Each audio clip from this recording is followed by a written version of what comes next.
Hello, I'm the Uraraka. In this analysis video, I'll be showing my theory that the character Ragdoll in the My Hero Academia series is UA Traitor. This theory will show that she determined by her scanning ability the only way to defeat the Superpower stealing All-For-One that was monitoring the summer training camp attack led by his chosen inheritor of this power, Uraraka, was to trick All-For-One into stealing her power, which was in fact poisonous to his mind, leading to his defeat a few days later. This will contain spoilers for the My Hero Academia series. This is your final spoiler warning. Ragdoll's superpower, which is known as a quirk search, is described to be the ability to know the location of over 100 people and know almost anything about them, including weaknesses. She also had reached the rank of 32 out of all superheroes, which is an incredible amount of superheroes, which could be well over hundreds of millions, and the incredible power and variety that is displayed by them makes Ragdoll's ability to scan people to be insanely powerful, especially since she doesn't have much of any weaponry. This powerful scanning quirk during this incident also was in an environment where the heroes made sure no one but an enemy would be approaching, so just as to scan anyone approaching to raise the alarm. An environment for miles on end was an unchanging forest, so easy to get familiar with for scanning. Though it wasn't stated, the situation played out just like if Ragdoll's quirk was used to move everyone into position to counterstrike. As not only did every one of the people she was in charge of protecting survive, the enemies attacked with an overwhelming force that should have been able to slaughter them. Which all the heroes were at that point the attack happened extremely spread out. Due to a training event, the villains' attack was especially dangerous since they covered so much of the people with poison gas, moving villains almost none of them could beat, and mostly been targeting isolated groups mainly composed of 1 to 3 unsuspecting victims. So it leads to a strong possibility that she chose to place everyone where they ended up to look isolated and vulnerable, but instead be combinations that the villains had no chance of beating. The main areas the enemies had targeted had Ragdoll herself be the only one in the area, and she was actually in charge of telling those isolated young heroes where to go, and all forms of them deciding where people would go were in fact not shown, making it all could have been planned out by Ragdoll in advance. Since it took a while for key people to be moved in position, Ragdoll had known about the attack for an extremely large amount of time while telling no one.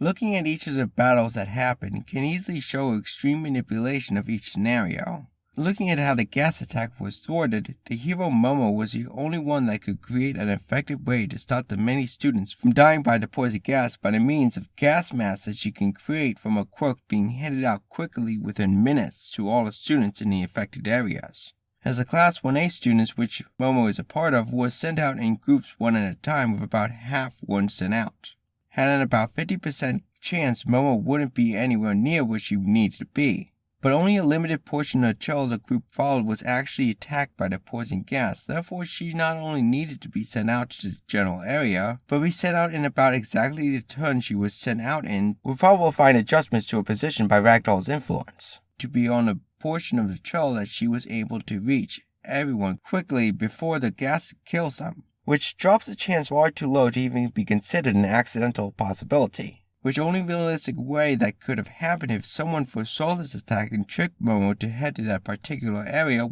The villains that had that overpowered quirk that can grow his teeth to tear people apart within seconds was basically unbeatable. Except he ended up attacking right at the beginning of the battle one of the people he could not defeat, Tokiyami. Tokiyami's defense of Dark Shadow being able to be on its own without Tokiyami's involvement blocked the attacks, and his partner, Choji, having an extremely powerful self-healing quirk which can heal for most damage that could be inflicted on him, made this villain attack be very ineffective against them. Since Choji can gather incredible amounts of data by his increased healing, made it if this villain will not be able to ambush them, which was the only way this attack could work against them. This group of heroes and easily responded with an attack that the villain can be easily defeated by within seconds, which almost no other combination of heroes could effectively fight back, and definitely none were as effective as this group. Though this made Tokiyami's power Dark Shadow go out of control, his partner Choji's quirk ability to create sound distractions to lead the out of control Dark Shadow to anywhere he wants, while also being able to gather information on people's locations, made sure Dark Shadow doesn't head to areas where innocents can get killed, safely containing Dark Shadow. Though the villain got away for some time and was eventually tracked down by this out-of-control Dark Shadow, he attacked another group that was designed by Ragdoll to prevent the villains from completing their main objective and handle any villains they sent at them which would disrupt the villain's plans the longer it plays out. as they'd be forced to head to the isolated trap from all the other victims while they get slaughtered, which was the group with the main target Bakugo that the villains wanted to capture and his partner Todoroki, which between the two of them made an invincible level of massive amount of fire and ice, making the villains who do try to approach trip on the ice as they burn to death, no matter whatever force they send to them, and all long-range attacks being blocked easily with walls of ice and fire blocking their view as well, making most attacks just miss and end up attacking walls of pure flame, burning their attacks and selves if they try to rush at them. Deku was Ragdoll's main offense strategy. Deku not only was extremely powerful, but also fast enough to reach multiple different battles locations quickly. Deku had been the only one that knew of the isolated kid Koda's location and has always gone on his offense immediately with reports of not even thinking about it no matter the consequences. So him knowing he was the only one that knew that kid's location and an incredible power and speed to reach him without a partner that he may have otherwise cared for, had him immediately move to that kid's location. Then as the situation was resolved, he would quickly move to other people's location as that is his nature that Ragdoll could have learned easily from the reports. This would mean Ragdoll had been the one that split the class up to have the ones who failed the final exam take extra lessons away from everyone to make the numbers uneven.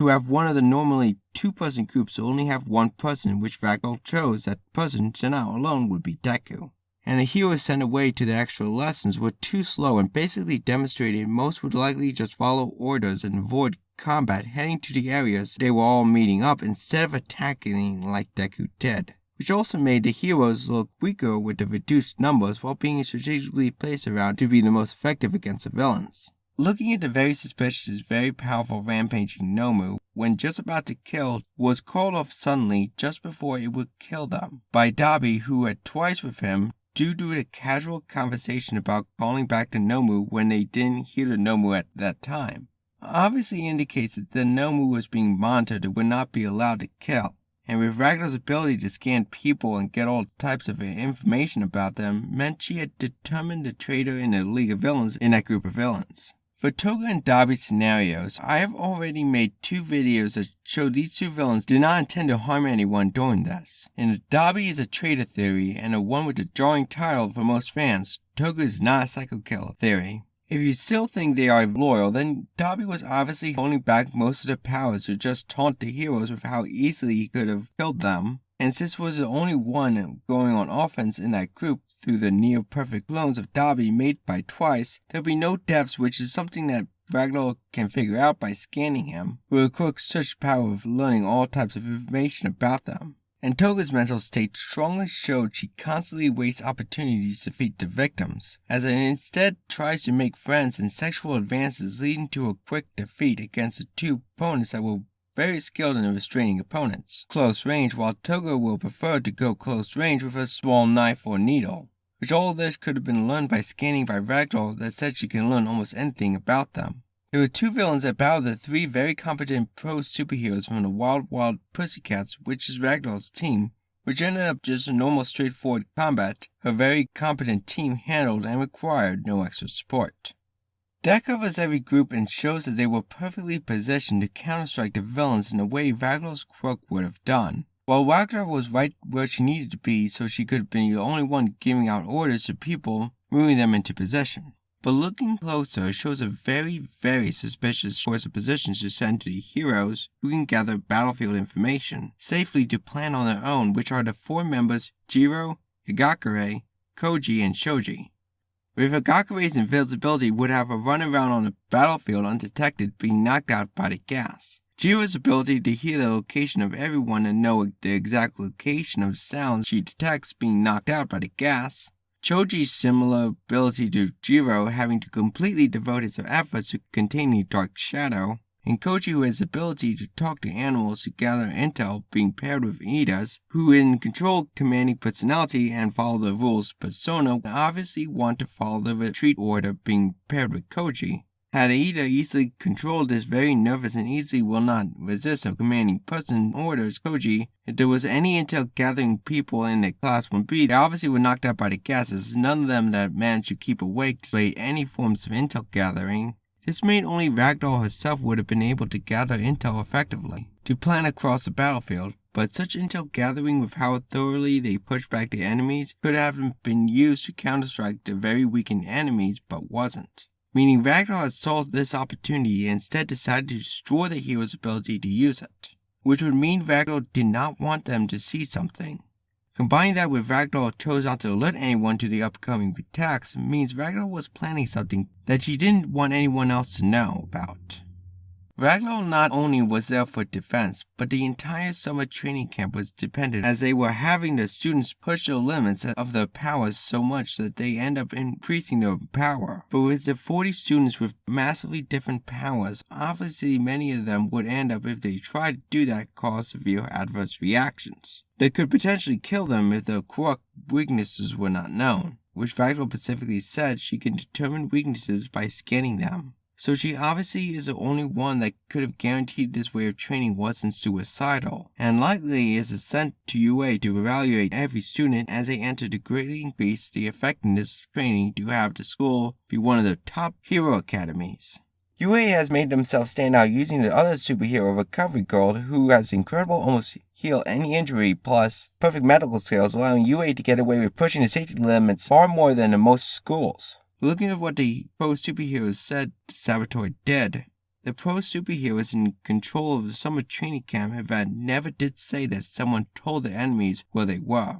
In fact, all the students had cell phones and that this was referred to as boot camp and a lot of similarities to boot camp. I've personally been through boot camp and passed. That was 10 weeks of pure hell. Many of these kids will have felt the same and been finding some way to communicate with loved ones. Obviously, with how many Wi-Fi networks and downloads people make on their phones combined with the extreme intricateness of the criminal organization behind the League of Villains, they would have bugged someone's phone a while ago to get intel. But if the enemies ever attacked, Ragdoll would not even need to alert anyone to move everyone into position to defeat the enemies completely. So this shows that the UA likely wanted the villains to attack.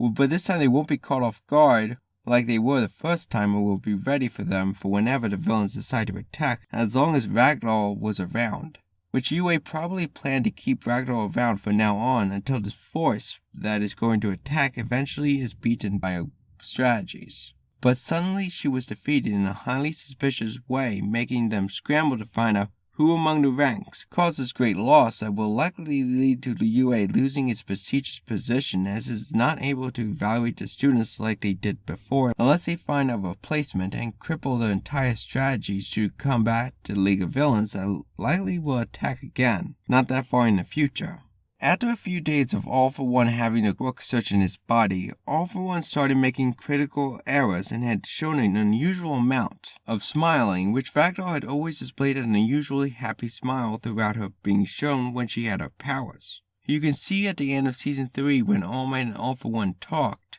All For One the entire time could not stop smiling, and during the fight where All For One was beaten, when All Might had committed to his final attack that would defeat All For One, just before the attack hit, suddenly All For One started smiling, as if the quirk search began interacting with him to end the battle, as this was the final point that All For One could be beaten secretly by her plans, as the heroes had no other effective ways to harm All For One. With the amount of resources that All For One has to handle, if he displays a sudden decrease in ability to handle them after absorbing the quirk's search into himself or was beaten too easily by All Might, it could have his resources get taken over by someone else as it gets suspicious finding and fixing the sabotage. So the quirk's search had to have allowed the battle that had All For One defeated to drag out to look realistic, to not raise alarms to the probably many other ways this quirk sabotaged the League of Villains. Though this was a very catastrophic battle killing thousands, the quirk is not Ragdoll, who's someone who would have likely have said no to such a large amount of deaths. The quirk search is either a creation of altering his ability to reason or in a separate entity, strategically manipulating him that any entities created by quirks always show that they are significantly mentally different than the ones they are attached to. Her quirk made his city-destroying powerhouse become unstable and be very dangerous, but there was really no other way for it to beat All For One. He first, after the heroes destroyed the building he was in but did not explore it, could have just when he teleported his inheritor and his allies to his position, could have sent them into the currently unexplored by the heroes destroyed building. then teleported them out of there undetected with the captured young hero Bakugo, who couldn't resist if All For One used his overwhelming powers to restrain Bakugo. Instead, after having time to survey the battlefield, he launched massive attacks that demolished the section of the city they were in, killing thousands, which he then takes responsibility for in front of Shigarachi's deceived allies, trying to reform the hero society, not do massive slaughter of innocent people, showing what they believed the League of Villains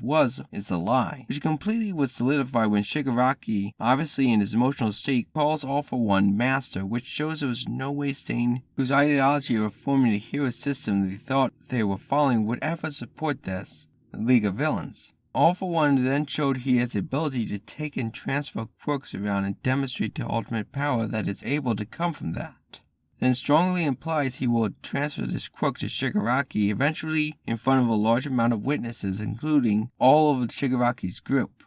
which had likely all the villains stayed to pursue that power, and for many infiltrators to join as well, to be the ones that sealed up that power from them, causing Shigaraki, the intended inheritor of the power All For One, will now face constant infiltrators surrounding him, which his competence will make it so he will not be able to have any possibility of being able to handle that. Even a competent person will have little chance of handling such a situation as well. These decisions were so illogical, and obviously the quirk searcher has destroyed All For One's mind ability to process what he's doing, making him do critical bad decisions. At that point, Ragdoll had no access to her power and didn't tell anyone what she has done, as the only way to doom the League of Villains was to keep what she has done a secret. She lost her rank as the number 32 hero and was forced to retire. She did stick around the hero group she founded and was part of, the Wild Wild Pussycats, and tried to support them. But as time went by in the manga, you can see her breaking down, crying over the situation. Though she saved everyone, she lost all ways to pursue her exciting lifestyle of being a hero and will now have to leave it all behind. She saved everyone and will be miserable till the day she dies for doing so. That looks to be all the information stored here, so I'll end my video here. If you enjoyed this video, you are likely interested in my comment about my two videos, Dabi is a traitor theory, and Toga is on a psycho killer theory. I do suggest checking this out, as I am sure I made strong theories that rewrite these two villain stories very effectively into the true forms. This has been the Deer Runner, the runner of deer. Thanks for watching.